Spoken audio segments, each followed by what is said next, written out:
स्वामी परमहंस योगानंद एक महान योगी, आध्यात्मिक गुरु और आत्म साक्षात्कार के मार्गदर्शक थे, जिन्होंने पश्चिमी दुनिया में योग और ध्यान की गूढ़ विधियों का प्रचार किया। उनका जीवन एक साधारण बालक से लेकर एक सिद्ध महायोगी बनने तक की अविस्मरणीय यात्रा है। उन्होंने अपनी पुस्तक योगी कथामृत के माध्यम से लाखों लोगों को आत्मज्ञान और ईश्वर साक्षात्कार के मार्ग पर प्रेरित किया। योगानंद जी का जीवन केवल एक साधु या संत का ही नहीं, बल्कि एक आध्यात्मिक क्रांतिकारी का भी था, जिन्होंने विज्ञान और आध्यात्मिकता के बीच संतुलन स्थापित करने का प्रयास किया। उनकी शिक्षाएं प्रेम, ध्यान और आत्म साक्षात्कार पर केंद्रित थी, जो आज भी संपूर्ण विश्व में लाखों लोगों को आध्यात्मिक मार्गदर्शन प्रदान कर रही है। उनकी जीवनी न केवल उनके व्यक्तिगत अनुभवों और साधना की गहराइयों को दर्शाती है, बल्कि यह भी बताती है कि किस प्रकार योग और ध्यान के माध्यम से मानव चेतना का उत्थान संभव है। उनका जीवन हर उस व्यक्ति के लिए प्रेरणा का स्रोत है जो आत्मिक उन्नति और ईश्वर से जुड़ने की राह पर चलना चाहता है। मेरे माता पिता एवं मेरा बचपन। प्रकरण 1। परम सत्य की खोज और उसके साथ जुड़ा गुरु शिष्य संबंध प्राचीन काल से ही भारतीय संस्कृति की विशेषता रही है। इस खोज के मेरे और अपने मार्ग ने मुझे एक भगवत स्वरूप सिद्ध पुरुष के पास पहुंचा दिया, जिसका सुघड़ जीवन युग युगांतर का आदर्श बनने के लिए ही तराशा हुआ था। वे उस महान विभूतियों में से एक थे जो भारत का सच्चा वैभव रहे हैं। ऐसे सिद्धजनों ने ही हर पीढ़ी में अवतरित होकर अपने देश को प्राचीन मिस्र एवं बेबीलोन के समान दुर्गति को प्राप्त होने से बचाया है। मुझे याद है, मेरे शैशव काल में पिछले जन्म की घटनाओं की स्मृतियां मेरे स्मृति पटल पर उभर रही थीं। तथापि ये स्मृतियां उन घटनाओं के घटित होने के क्रम के अनुसार नहीं थीं। बहुत पहले के एक जन्म की अस्पष्ट स्मृतियां मुझे जगाती थीं, जब मैं हिमालय में रहने वाला एक योगी था। अतीत की इन झांकियों ने किसी अज्ञात कड़ी से जुड़कर मुझे भविष्य की भी झलक दिखाई। शिशु अवस्था की असहाय के अवमाननाओं की स्मृति मुझ में अभी भी बनी हुई है। चल फिर पाने में और अपने भावनाओं को मुक्त रूप से व्यक्त कर पाने में असमर्थ होने के कारण मैं विक्षुब्ध रहता था। अपने जीवन की अक्षमताओं का भान होते ही प्रार्थना की लहरें मेरे भीतर उठने लगती थीं। मेरे व्याकुल भाव अनेक भाषाओं के शब्दों में मेरे मन में व्यक्त होते थे। विविध भाषाओं के आंतरिक संभ्रम के बीच मैं धीरे धीरे अपने लोगों के बंगाली शब्द सुनने का अभ्यस्त होता गया। यह थी शिशु मस्तिष्क की मन बहलाने की सीमा, जिसे बड़े लोग केवल खिलौने और अंगूठा चूसने तक ही सीमित मानते हैं। इस मानसिक विक्षुब्धता और मेरे साथ न देने वाले शरीर के कारण कई बार मैं झल्लाकर आकुलता से रो पड़ता था। मेरी आकुलता पर परिवार में सबको होने वाला विस्मय मुझे याद है। सुखद स्मृतियां भी अनेक हैं। मेरी माँ का दुलार और तुतलाने तथा लड़खड़ाकर चलने के मेरे आरंभिक प्रयास। इन आरंभिक सफलताओं को सामान्यतः जल्दी ही भुला दिया जाता है, परंतु फिर भी ये आत्मविश्वास की स्वाभाविक आधारशिलाएं होती हैं। मेरी इस सुदूरगामी स्मृतियों का होना कोई अपूर्व बात नहीं है। अनेक योगियों के विषय में ज्ञात है कि उन्होंने जन्म मृत्यु के नाटकीय अवस्था परिवर्तन में भी अपने आत्मबोध को बनाए रखा। यदि मनुष्य केवल शरीर होता तो निसंशय उसके मृत्यु के साथ ही उसका अस्तित्व समाप्त हो जाता। किंतु यदि युग युगांतर से सिद्ध महात्माओं ने सत्य प्रतिपादन किया है, तो मानव मूलतः अशरीरी सर्वव्यापी आत्मा है। शैशवा अवस्था की सुस्पष्ट स्मृतियों का होना विलक्षण तो है, किंतु ऐसी घटनाएं अति दुर्लभ भी नहीं। अनेक देशों में यात्रा करते हुए मैंने अनेक सत्यनिष्ठ स्त्री पुरुषों के मुख से उनकी शैशवा अवस्था की स्मृतियां सुनी हैं।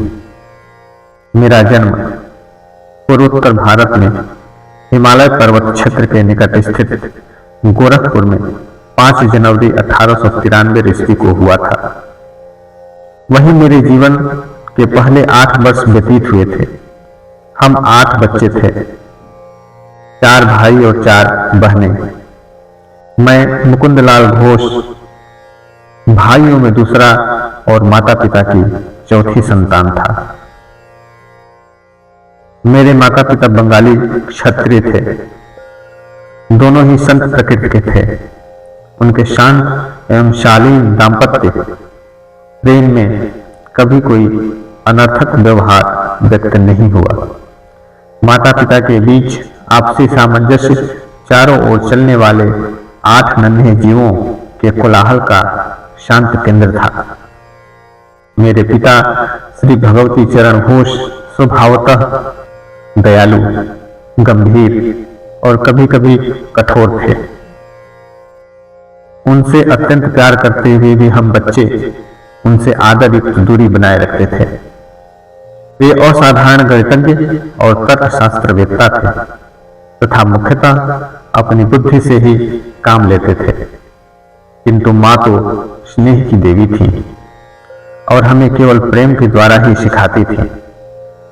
मां के देहांत के पश्चात पिताजी अपनी आंतरिक कोमलता अधिक स्पष्ट रूप से व्यक्त करने लगे। तब मैंने देखा कि उनकी आंखों में प्रायः मेरी मां की आंखों की झलक दिखाई पड़ती थी। मां के सानिध्य में हम बच्चों का बचपन में ही धर्म ग्रंथों के साथ कटु व मधुर परिचय हो गया।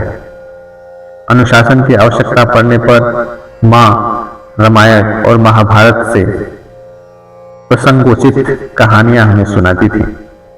ऐसे अवसरों पर डांट और शिक्षा दोनों ही साथ साथ प्राप्त होते थे।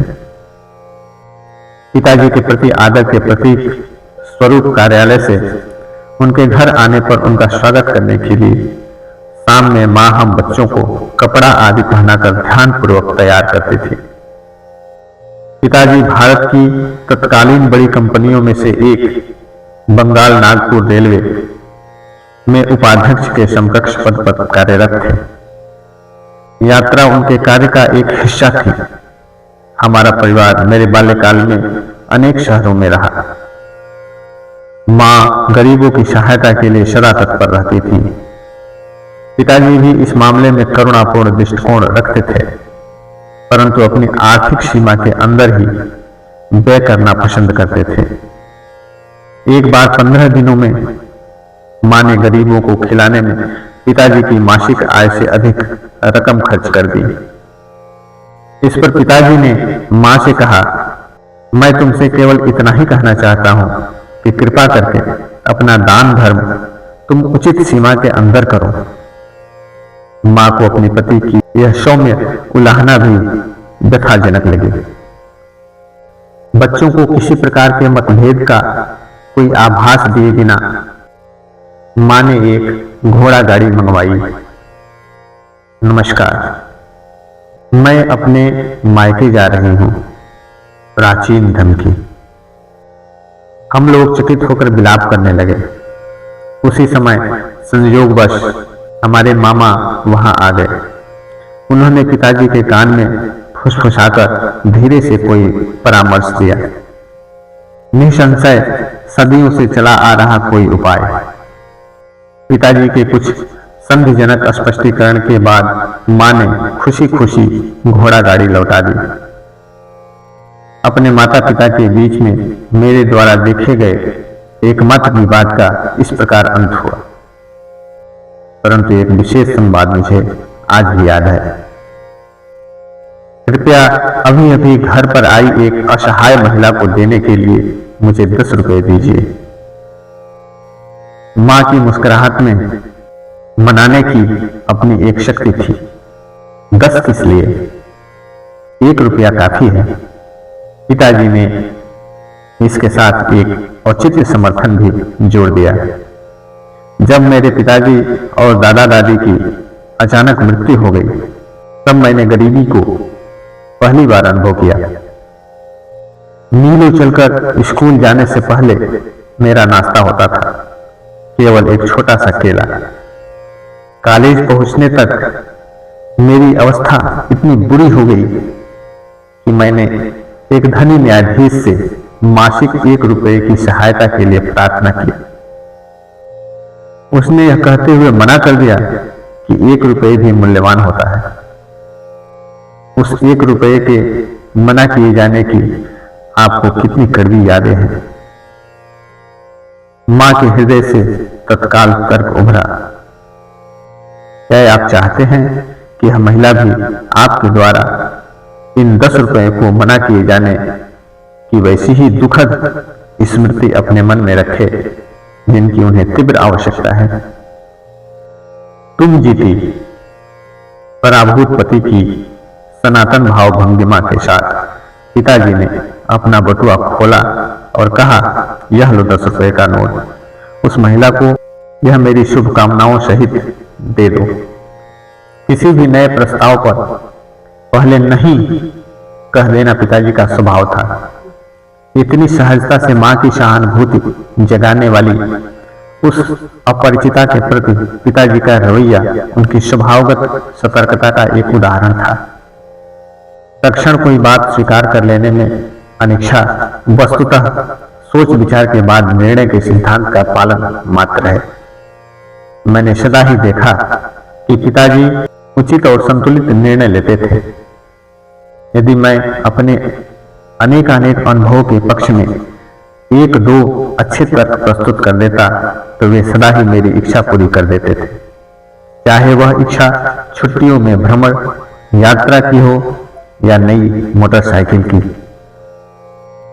अपने बच्चों के बाल्यकाल में पिताजी अनुशासन में उनके साथ दृढ़ता बरतते थे, परंतु स्वयं किसी बैरागी की तरह सरल सात्विक जीवन व्यतीत करते थे। उदाहरण के लिए वे कभी थिएटर नहीं गए, बल्कि विभिन्न आध्यात्मिक साधनाओं में और भागवत गीता पढ़ने में ही उन्हें आनंद आता था। उन्होंने सारे सुख उपभोगों का त्याग कर दिया था, यहाँ तक कि वे जूतों की एक जोड़ी का भी तब प्रयोग करते थे जब तक कि वह बिल्कुल ही प्रयोग न करने योग्य न हो जाए। मोटर कारें साधारण चलन में आ जाने के बाद उनके बेटों ने कारें खरीद ली, परंतु पिताजी प्रतिदिन अपने ऑफिस जाने के लिए ट्राम गाड़ी की सवारी में ही संतुष्ट रहे। सत्ता या वर्चस्व प्राप्त करने के लिए धन संचय करने में पिताजी का कोई रुचि नहीं था। कोलकाता अर्बन बैंक का गठन करने के बाद स्वयं अपने लाभ के लिए उसके शेयर रखने से उन्होंने इनकार कर दिया। उनकी इच्छा तो अपने अतिरिक्त समय में केवल अपने नागरिक कर्तव्य का निर्वाह करने की थी। पिताजी के पेंशन लेकर सेवानिवृत्त होने के कई वर्षों बाद बंगाल नागपुर रेलवे के बही खातों की जांच करने के लिए इंग्लैंड से एक अकाउंटेंट महोदय भारत आए। विस्मित जांच अधिकारी ने देखा कि पिताजी ने उचित समय पर अदा न किए गए किसी बोनस के लिए कभी कोई आवेदन नहीं किया। उन्होंने कंपनी को बताया, अनेकों अकेले 3 आदमियों के बराबर काम किया है। पिछली क्षतिपूर्ति स्वरूप इनका 1,25,000 रुपए कंपनी से निकलता है। कंपनी के कोषाध्यक्ष ने उक्त रकम का चेक पिताजी को भेज दिया, पर मेरे पिताजी ने इस घटना को इतना नगण्य माना कि वे परिवार को इसकी सूचना देना भी भूल गए। बहुत बाद में मेरे सबसे छोटे भाई विष्णु ने बैंक द्वारा दिए गए विवरण में इतनी बड़ी धनराशि जमा देखकर पिताजी से इसके बारे में पूछा था। भौतिक लाभ में इतना उल्लासित क्यों हो? पिताजी ने कहा, समभाव को जिसने अपना लक्ष्य बना लिया हो वह न तो किसी लाभ से उल्लासित होता है और न किसी हानि से दुखी। वह जानता है कि मनुष्य इस संसार में खाली हाथ आता है और खाली हाथ ही चला जाता है। अपने वैवाहिक जीवन में पदार्पण करने के शीघ्र बाद ही मेरे माता पिता एक महान गुरु बनारस के लाहिड़ी महाशय के शिष्य हो गए थे। इस संपर्क से पिताजी के पहले से ही विरक्त स्वभाव को और बल मिल गया। मां ने एक बार मेरी सबसे बड़ी बहन रोमा को एक उल्लेखनीय बात बताई। तुम्हारे पिताजी और मैं संतान प्राप्ति के लिए वर्ष में मात्र एक बार पति पत्नी के रूप में साथ सोते हैं। पिताजी लाहिड़ी महाशय से अविनाश बाबू के माध्यम से मिले थे। अविनाश बाबू बंगाल नागपुर रेलवे के एक कर्मचारी थे। गोरखपुर में मेरे बचपन में अविनाश बाबू मुझे अनेक भारतीय संतों की मन को तल्लीन कर देने वाली कहानियां सुनाया करते थे। वे सदा अपने गुरु को श्रेष्ठतर महिमा के विषय में श्रद्धापूर्वक कुछ न कुछ कहकर ही अपनी कहानी समाप्त करते थे। तुमने कभी सुना है किन असाधारण परिस्थितियों में तुम्हारे पिताजी लाहिड़ी महाशय के शिष्य बने थे? गर्मियों के मौसम में एक अलसाए दिन मैं और अविनाश बाबू मेरे घर के अहाते में बैठे थे। तब उन्होंने मेरी उत्सुकता जानने वाला यह प्रश्न मुझसे किया। मैंने आशा भरी मुस्कुराहट के साथ ना में सिर हिलाया। तुम्हारे जन्म से कई वर्ष पहले मैंने अपने वरिष्ठ अधिकारी अर्थात तुम्हारे पिताजी से अपने गुरु का दर्शन करने बनारस जाने के लिए एक सप्ताह की छुट्टी देने की याचना की, पर तुम्हारे पिताजी ने मेरी इच्छा का उपहास किया। उन्होंने कहा, क्या तुम धार्मिक कट्टरवादी बनना चाहते हो? यदि जीवन में आगे बढ़ना चाहते हो तो अपने काम पर ध्यान दो। झाड़ियों में से गुजरती एक पगडंडी से उस दिन उदास मन लिए मैं घर जा रहा था कि पालकी पर सवार तुम्हारे पिताजी से मेरी मुलाकात हो गई। उन्होंने पालकी और नौकरों को विदा कर दिया और मेरे साथ चलने लगे। मुझे सांत्वना देने के लिए वे सांसारिक सफलता के लिए प्रयास करने के लाभ मुझे समझाने लगे, पर मैं उनकी बातें बेमन होकर सुन रहा था। मेरा हृदय बार बार यही पुकार कर रहा था, लाहिड़ी महाशय, मैं आपके दर्शन के बिना नहीं रह सकता। हम लोग चलते चलते एक सुनसान मैदान के किनारे पहुंच गए, जहां संध्याकालीन सूर्य की किरणें लहराती ऊंची जंगली घास पर चमकती रहती थी। हम लोग उस मनोरम दृश्य को देखने के लिए रुक गए। वहां उस मैदान में हमसे कुछ गज की दूरी पर मेरे महान गुरु अकस्मात प्रकट हुए। उनका स्वर वातावरण में गूंज उठा। भगवती, तुम अपने कर्मचारी के प्रति अत्यंत कठोर हो। इसके साथ ही वे जिस रहस्यमय ढंग से प्रकट हुए थे उसी रहस्यमय ढंग से अंतर्ध्यान भी हो गए। मैं जमीन पर घुटने टेक कर लाहिड़ी महाशय पुकार रहा था। कुछ क्षणों के लिए तुम्हारे पिताजी स्तंभित हो गए। अविनाश, मैं न केवल तुम्हें छुट्टी दे रहा हूं, बल्कि वाराणसी जाने के लिए मैं स्वयं भी छुट्टी ले रहा हूं, तुम्हारी सहायता करने के लिए। जब चाहे अपनी इच्छा के अनुसार प्रकट होने की शक्ति रखने वाला इस महान लाहिड़ी महाशय के दर्शन मुझे करने ही होंगे। मैं अपनी पत्नी को भी साथ लूंगा और इस महान गुरु से प्रार्थना करूंगा कि वे अपने आध्यात्मिक पथ में हमें दीक्षित करें।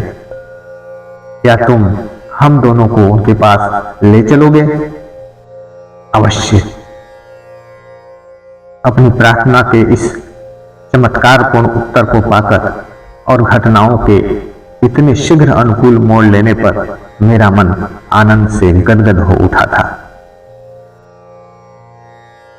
अगले दिन शाम को तुम्हारे माता पिता और मैं रेलगाड़ी से वाराणसी के लिए चल पड़े। अगले दिन हम लोग वहां पहुंचे तो कुछ दूर तक घोड़ा गाड़ी से गए और फिर तंग गलियों में से चलते हुए मेरे गुरु के घर पहुंचे। उनका घर आसानी से दिखाई नहीं पड़ता था। उनकी छोटी सी बैठक में प्रवेश करने पर वहां हमेशा की तरह पद्मासन में बैठे हुए गुरुदेव को हमने प्रणाम किया। उन्होंने अपने हृदय वेधी आंखें झपकाई और उन्हें तुम्हारे पिताजी पर स्थिर कर दिया। भगवती, तुम अपने कर्मचारी के प्रति अत्यंत कठोर हो।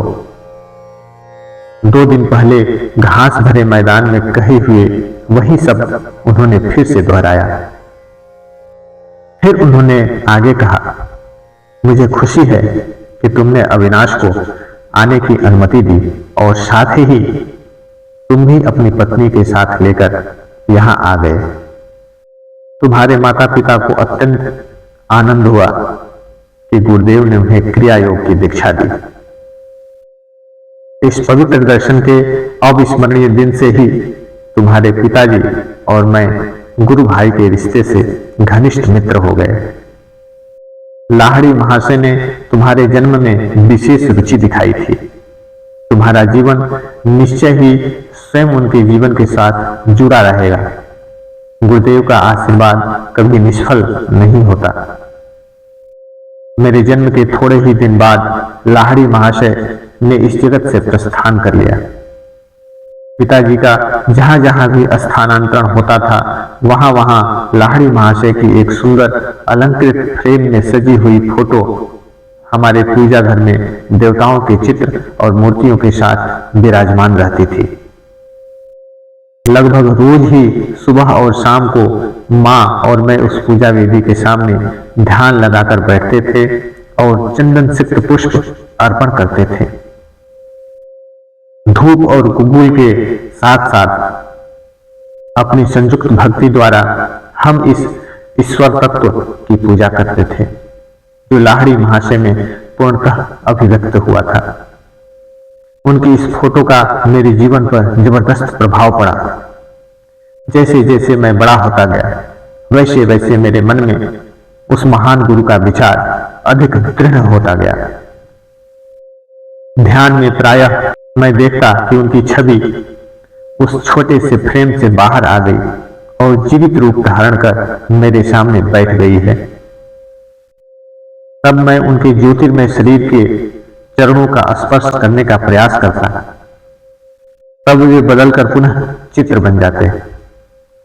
जब मैं बाल्यावस्था से किशोरावस्था में प्रवेश किया तो मैंने देखा कि फ्रेम में जकड़ी लाहड़ी महाशय की छोटी सी छवि मेरे मन में जीवित ज्ञान प्रदायिनी उपस्थिति बनकर विराजमान हो चुकी है। किसी उलझन या परीक्षा की घड़ी में मैं प्रायः उनसे प्रार्थना करता और अपने अंतर में उनका सांत्वनादायक मार्गदर्शन पाता। पहले पहले तो मुझे दुख होता था कि वे शारीरिक रूप में जीवित नहीं थे, किंतु जैसे जैसे मुझे उनकी गुप्त सर्वव्यापकता का पता चलता गया वैसे वैसे मेरा दुख कम होता गया। अपने उन शिष्यों को जो उनके दर्शन के लिए अति लालायित रहते थे वे प्रायः लिखा करते थे, जब मैं सदा तुम्हारे दिव्य दृष्टि की पहुंच में हूं तो मेरे अस्थि मांस को देखने के लिए आने की क्या आवश्यकता है। लगभग 8 वर्ष की आयु में मुझे लाहड़ी महाशय की फोटो के माध्यम से चमत्कारी स्वास्थ्य लाभ का आशीर्वाद प्राप्त हुआ। इस अनुभव ने मेरे प्रेम को और भी अधिक उत्कट कर दिया। जब मैं बंगाल के इच्छापुर में अपने पारिवारिक घर में रह रहा था तब मुझे हैजा हो गया। मेरे बचने की कोई आशा नहीं थी। डॉक्टर कुछ भी नहीं कर पा रहे थे। मेरे बिस्तर के पास बैठी मां ने भाव विह्वलता के अतिरेक के साथ मेरे सिर के ऊपर टंगी लाहड़ी महाशय की फोटो की ओर देखने का मुझे इशारा किया। उन्हें मन ही मन प्रणाम करो। वे जानती थी कि प्रणाम करने के लिए हाथ उठाने की शक्ति मुझ में नहीं बची थी। यदि तुम सचमुच अपनी भक्ति प्रकट करोगे और अपने अंतर में उनका चरण स्पर्श करोगे तो तुम्हें जीवन दान मिल जाएगा।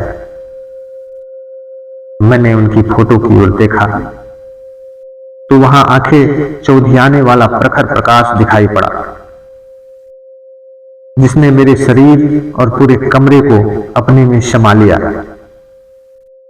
मेरी निचलाहट और अन्य अनियंत्रणीय लक्षण समाप्त हो गए। मैं स्वस्थ हो गया। तत्क्षण ही मुझ में इतनी शक्ति आ गई कि अपने गुरु में अपार श्रद्धा रखने वाली मां का मैंने झुककर चरण स्पर्श किया। मां बार बार उस छोटी सी फोटो पर अपना माथा टेक रही थी। हे सर्वव्यापी गुरुदेव, मैं आपकी कृतज्ञ हूं कि आपके आलोक ने मेरे पुत्र को अच्छा कर दिया। मैं समझ गया कि उन्होंने भी उस तेजोमय ज्योति का दर्शन किया था, जिसकी महिमा से मैं उस साधारणतया प्राणघातक साबित होने वाली बीमारी से एकाएक अच्छा हो गया था। मेरे पास जो कुछ भी अनमोल चीजें हैं उनमें एक वह फोटो भी है।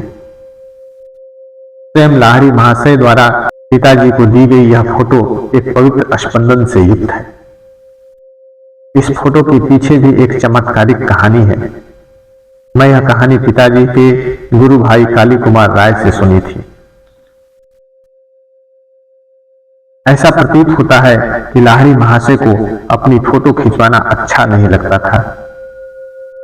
एक बार उनके विरोध के बावजूद उनकी और उनके कई शिष्यों की, जिसमें काली कुमार राय भी शामिल थे, एक सामूहिक फोटो खींची गई। पर उस समय फोटोग्राफर के आश्चर्य की सीमा न रही जब उसने देखा कि उस फोटो में सब शिष्यों के चित्र तो एकदम स्पष्ट दिखाई दे रहे थे, परंतु बीच में जहां उनसे लाहिड़ी महाशय का चित्र होने की सार्थक आशा की गई थी, कोई आकृति नहीं थी। वह स्थान बिल्कुल खाली था। इस विस्मयकारी घटना पर खूब चर्चा हुई। एक शिष्य गंगाधर बाबू ने, जो एक कुशल फोटोग्राफर थे, डिंग मारी कि लाहिड़ी महाशय चाहे जो कर लें, मैं उनकी फोटो अवश्य खींच सकते हैं। अगले दिन प्रातःकाल जब गुरुदेव लकड़ी की बेंच पर पद्मासन में बैठे थे और उनके पीछे एक कपड़े का पर्दा भी लगा दिया गया था, तब गंगाधर बाबू अपने साज सामान के साथ वहां पहुंच गए। सफलता के लिए सारी सावधानियां बरतते हुए उन्होंने उत्कंठापूर्वक 12 फोटो खींची, किंतु शीघ्र ही उन्हें दिखाई पड़ा कि हर प्लेट पर लकड़ी की बेंच और पर्दे का चित्र तो स्पष्ट है, पर गुरुदेव की आकृति का पुनः कहीं पता नहीं। गंगाधर बाबू का अभिमान चूर चूर हो गया। अश्रु बहाते हुए दौड़े दौड़े लाहिड़ी महाशय के पास पहुंचे। कई घंटों के बाद लाहिड़ी महाशय ने इस सार गर्भित वाक्य के साथ अपना मौन तोड़ा। मैं ब्रह्म हूं। क्या तुम्हारा कैमरा सर्वव्यापी अगोचर का चित्र खींच सकता है? गंगाधर बाबू ने कहा, मैं देख रहा हूं कि नहीं खींच सकता, परंतु हे सर्वज्ञ गुरुदेव, आपके देह मंदिर की एक फोटो प्राप्त करने की बहुत इच्छा है। मेरी दृष्टि संकुचित रही है। आज तक मैं यह नहीं समझ पाया था कि आप में ब्रह्म पूर्ण रूप से वास करता है। फिर कल सुबह आओ, मैं तुम्हारे कैमरे के सामने बैठकर फोटो खिंचवा लूंगा। पुनः फोटोग्राफर ने अपना कैमरा फोकस किया। इस बार अगोचर रहस्यमयता के आवरण से रहित उस पवित्र महापुरुष की आकृति प्लेट पर स्पष्ट रूप से उभर आई। गुरुदेव ने इसके बाद कभी अपनी कोई फोटो नहीं खिंचवाई। कम से कम मैंने नहीं देखी। वही फोटो इस पुस्तक में छपी है। सांचे में ढली लाहड़ी महाशय की मुखाकृति से कुछ पता नहीं चल पाता कि वे किस कुल वंश के थे। उनकी रहस्यमय मुस्कान में ईश्वर साक्षात्कार के आनंद की कुछ कुछ झलक दिखाई देती है। ब्रह्म जगत में नाम मात्र की रुचि का संकेत देती उनकी अर्धोन्मिलित आंखें आंतरिक परमानंद का संकेत करती हुई आधी बंद भी हैं। इस जगत के क्षुद्र प्रलोभनों से अलिप्त वे आध्यात्मिक सहायता के लिए अपने पास आने वाले जिज्ञासुओं की आध्यात्मिक समस्याओं के प्रति सतत पूर्ण जागरूक रहते थे। गुरुदेव के चित्र की महिमा से स्वास्थ्य लाभ करने के थोड़े दिन बाद ही मुझे एक प्रभावकारी दिव्य दर्शन हुआ। एक दिन प्रातः अपने बिछौने पर बैठा मैं एक गहन दिवा स्वप्न में डूब गया। बंद आंखों के अंधकार के पीछे क्या है, यह अनुसंधात्मक विचार बड़ी वेग से मेरे मन में उभर आया। तत्क्षण ही मेरी अंतर्दृष्टि के सामने प्रखर प्रकाश कौंध गया। मेरे ललाट में विस्तीर्ण दीप्तमान पट पर पर्वत गुफाओं में ध्यानस्थ बैठे संतों की आकृतियां छोटे छोटे चलचित्रों की भांति प्रकट होने लगी। आप लोग कौन हैं? मैं उच्च स्वर में पूछा। हम हिमालय के योगी हैं। इस दिव्य उत्तर का आनंद वर्णनातीत था। मेरा हृदय पुलकित हो उठा। आहा, मैं भी हिमालय में आकर आपके जैसा बनना चाहता हूं। दृश्य अंतर्ध्यान हो गया, परंतु रजत किरणें मंडलाकार में अनंत की ओर विस्मृत होती गईं। यह अद्भुत आलोक क्या है? मैं ईश्वर हूं, मैं प्रकाश हूं। यह ध्वनि बादलों की सौम्य बुदबुदाहट जैसी थी। मैं आपके साथ एकाकार होना चाहता हूं। यद्यपि यह ईश्वरीय आनंद क्रमशः क्षीण होता गया, पर उससे मैं ब्रह्म की अस्थायी खोज की विरासत प्राप्त करने में सफल हुआ। ईश्वर शाश्वत नित्य नवीन आनंद है। यह स्मृति मेरे हृदय पटल पर इस अनुभव के बाद लंबे समय तक बनी रही। बचपन की एक अन्य स्मृति असाधारण है और उल्लेखनीय भी है, क्योंकि उसका चिन्ह आज भी मेरे हाथ पर है। एक दिन प्रातः समय मैं और मेरी बड़ी बहन उमा अपने गोरखपुर के घर के अहाते में नीम के पेड़ के नीचे बैठे थे। आसपास के तोतों को नीम के पके फल खाते मैं निहार रहा था, और बीच में जो समय मिलता उसमें उमा दीदी मुझे बंगाली की पहली पुस्तक पढ़ने में मदद कर रही थी। उमा दीदी ने अपने पैर पर फोड़ा होने की बात बताई और वह उस पर लगने के लिए मरहम की एक डिबिया ले आई।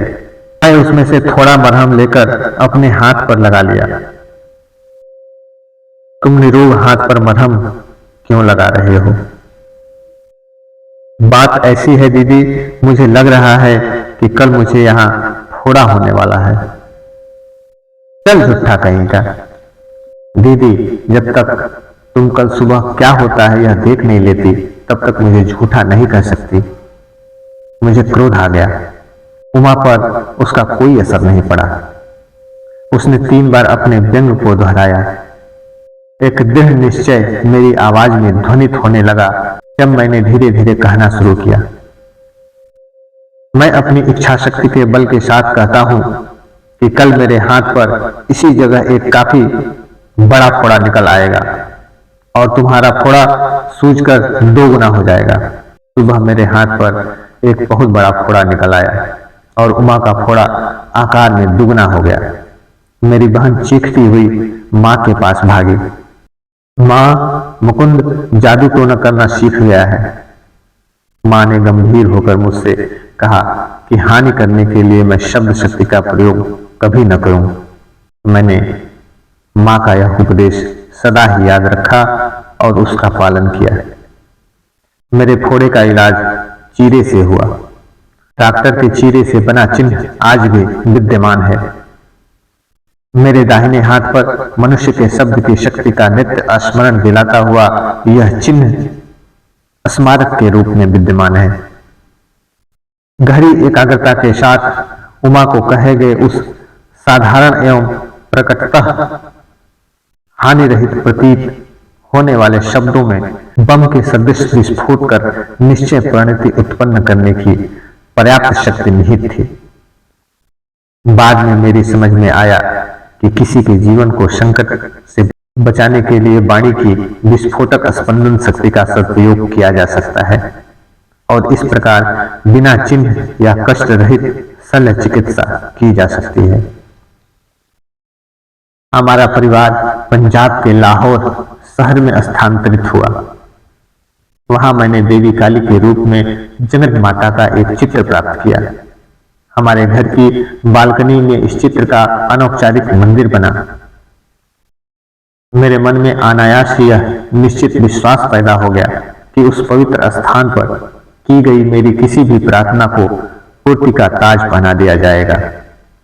एक दिन वहां उमा के साथ खड़ा होकर मैं दो लड़कों को घरों की छतों पर पतंग उड़ाते देख रहा था। इन दोनों घरों और हमारे घर के बीच एक बहुत ही सकरी गली थी। तुम आज इतनी चुप क्यों हो? उमा ने खेल खेल में मुझसे धक्का देकर पूछा। मैं यह सोच रहा था कि कितनी अद्भुत बात है कि मैं जो भी मांगता हूं जगत माता मुझे दे देती है। मैं समझती हूं वह तुम्हें ये दोनों पतंगे भी दे देंगी। मेरी बहन उपहास की हंसी हंसते हुए बोली। क्यों नहीं? मैंने उन पतंगों को पाने के लिए मौन प्रार्थना शुरू कर दी। भारत में धागों का मांझा लगाकर पतंगों का खेल खेला जाता है। प्रत्येक पतंग उड़ाने वाला अपने प्रतिद्वंदी की पतंग काटने का प्रयास करता है। कटी हुई पतंग छतों के ऊपर से जाती है तब उसे पकड़ने में बड़ा मजा आता है। उमा और मैं ऐसी बालकनी में खड़े थे जिसके ऊपर छत थी और दोनों ओर दीवारें थी। इसीलिए किसी कटी पतंग का हमारे हाथ आना असंभव प्रतीत होता था, क्योंकि स्वाभाविक तौर पर उसका धागा छत के ऊपर ही लटकता हुआ आगे निकल जाता है। गली के उस पार पतंग उड़ाने वाले ने अपना खेल शुरू किया। एक धागा कट गया, तत्क्षण ही पतंग मेरी दिशा में लपकी। अचानक हवा बंद हो जाने के कारण वह पतंग एक क्षण के लिए स्थिर हो गई और इसी बीच उसका धागा सामने वाले घर के ऊपर लगे नागफनी के उस एक पौधे में उलझ गया। मेरे पकड़ने के लिए एक पूरा फंदा बन गया। मैंने यह पुरस्कार उमा को सौंप दिया। यह तो केवल एक असाधारण संयोग था, न कि तुम्हारी प्रार्थना का उत्तर। यदि वह दूसरी पतंग भी तुम्हारे पास आ जाए तो मैं मानूंगी। दीदी की काली आंखों से उनके शब्दों की अपेक्षा कहीं अधिक विस्मय प्रकट हो रहा था। मैंने तीव्रता से अपनी प्रार्थनाएं जारी रखी। उस दूसरे पतंग उड़ाने वाले के जोर से झटका मारने के कारण उसका धागा भी टूट गया। हवा में नाचती हुई पतंग मेरी ओर आने लगी। मेरे सहायक नागफनी के पौधे ने फिर से धागे को उलझाकर आवश्यक फंदा बना दिया ताकि मैं उसे पकड़ सकूं। मैंने अपना यह दूसरा पुरस्कार भी दीदी को भेंट कर दिया। सचमुच जगत माता तुम्हारी प्रार्थना सुनती है। यह सब मेरे लिए विलक्षण है। दीदी भयभीत मृग शावक की भांति भाग गई।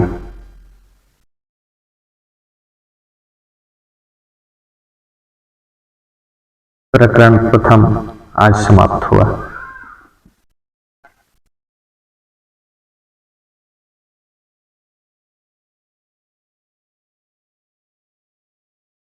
सबके लिए सद्बुद्धि, सबके लिए उज्जवल भविष्य, यही हमारी ईश्वर से प्रार्थना है।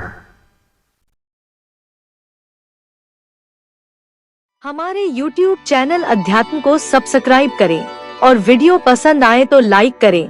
वीडियो को आप अपने दोस्तों व मित्रों के साथ शेयर करें और बेल आइकन दबाना ना भूलें, जिससे आगे की गतिविधियां प्राप्त हो सके। धन्यवाद।